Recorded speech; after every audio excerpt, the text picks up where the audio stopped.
રામલલાના અભિષેક પહેલા પ્રધાનમંત્રી મોદી આજે અયોધ્યાની એક દિવસીય યાત્રાએ છે. મુલાકાત દરમિયાન અયોધ્યાને એરપોર્ટ, હાઈવે, રેલવે સ્ટેશન અને રેલવે લાઇનના ડબલિંગ સહિત અનેક મોટી યોજનાઓની ભેટ આપી હતી. પ્રધાનમંત્રી નરેન્દ્ર મોદી અયોધ્યા પહોંચ્યા ત્યારે ઉત્તર પ્રદેશના રાજ્યપાલ આનંદીબેન પટેલ અને સીએમ યોગી આદિત્યનાથે તેમનું સ્વાગત કર્યું હતું. ત્યારબાદ અયોધ્યામાં પીએમ મોદીનો 1 કલાકનો રોડ શો યોજાયો હતો.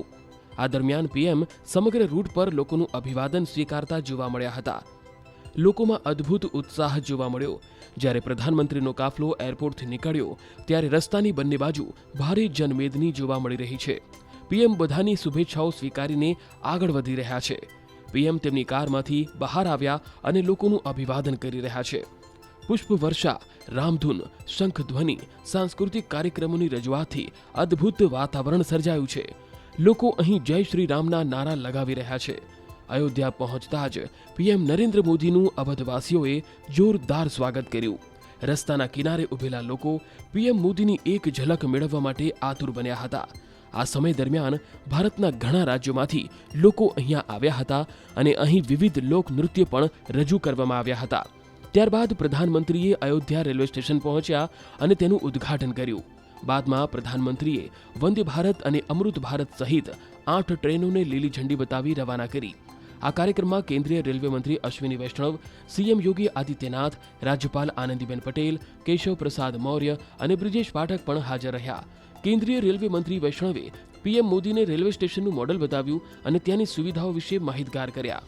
સાથે જ પ્રધાનમંત્રીએ સ્ટેશન પરિસરમાં લગાવેલા ભીંતચિત્રો પણ જોયા હતા.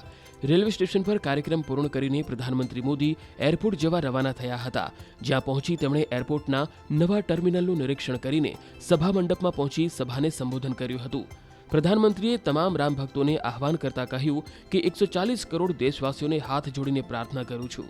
22 જાન્યુઆરીએ દરેક નાગરિકે પોતાના ઘરમાં રામ જ્યોતિ કરી દીપાવલી મનાવજો. खुद को नई ऊर्जा से भरना है.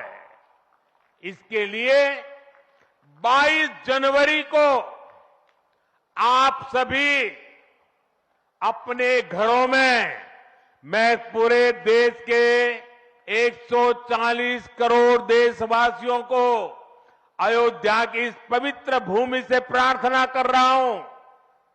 अयोध्या की प्रभु राम की नगरी से प्रार्थना कर रहा हूं. मैं 140 करोड़ देशवासियों को हाथ जोड़ करके प्रार्थना कर रहा हूं कि आप 22 जनवरी को जब अयोध्या में प्रभु राम विराजमान हो, अपने घरों में भी श्री राम ज्योति जलाएं, दीपावली मनाएं. 22 जनवरी की शाम पूरे हिंदुस्तान में जगमग जगमग होनी चाहिए. સાથે જ તેમણે અયોધ્યાને દેશનું સૌથી સ્વચ્છ શહેર બનાવવાનો પણ સંકલ્પ કરાવ્યો હતો. ઉલ્લેખનીય છે કે આ મુલાકાત દરમિયાન પ્રધાનમંત્રી મોદીએ અયોધ્યાના નિષાદ સમુદાયને પ્રાણ પ્રતિષ્ઠા કાર્યક્રમમાં હાજરી આપવા આમંત્રણ આપ્યું છે. નિષાદ પરિવાર સાથે જોડાયેલા રવિન્દ્ર માજીના ઘરે પહોંચ્યા અને તેમને 22 જાન્યુઆરીએ કાર્યક્રમમાં હાજરી આપવા આમંત્રણ આપ્યું.